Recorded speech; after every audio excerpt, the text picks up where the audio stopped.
then you had the Brickworks just outside here.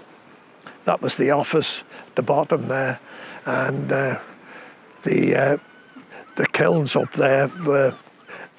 There was two chaps called Donald Neal in my time and George Wilson, and they would start work early morning, and they would take all the bricks red hot coming out that had all been baked, and they'd done so many, they'd finished 12, 1 o'clock, and then they couldn't go any more further.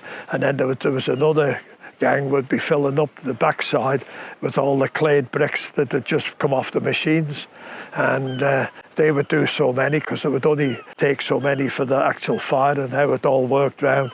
So they'd be all on piecework. So the more they got in the less time, the earlier they would finish, and they'd be coming in on with the little sack trucks with about 100. I think they carried about 100 at a time. They'd be running in and out, and then you had the quarry up the top here, just up the river a wee bit there, and they used to bring the clay from there at the latter end. That was quite a depth, and they had a machine house at the top. Used to bring the little steel trucks up with the iron wheels and then put them over on the bridge, and then there was a little pony. They were only little ponies, and they would bring about 5, 6 of them at a time all the way down on the riverbank. There was like flat plates, and then they would go across into the brickworks with the clay. And then they built a big new machine house in there sometime in the early 50s.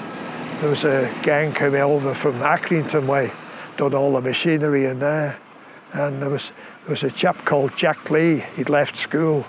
And the great trick was when they were coming down, they used to work like bump, bump, bump, bump, and then shove them out. And they would take 2 at a time, put them on clay. And then these guys that had been there a while could put the hand in under the cut-off, and which they shouldn't be done, the safety bar, and take these out. Well, Jack Lee done it.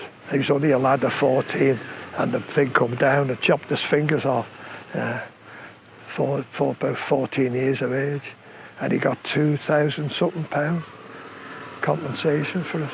Jack Lee, he's dead and gone now. Some stories of that Brickworks, yeah. Used to deliver the bricks all over the island.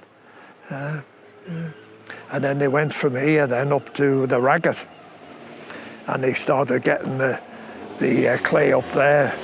But I think what happened up there was they were going, these were all imperial, 9 by 4.5, and they were going over the metric then.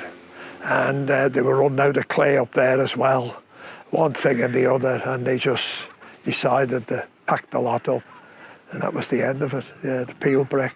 Yeah.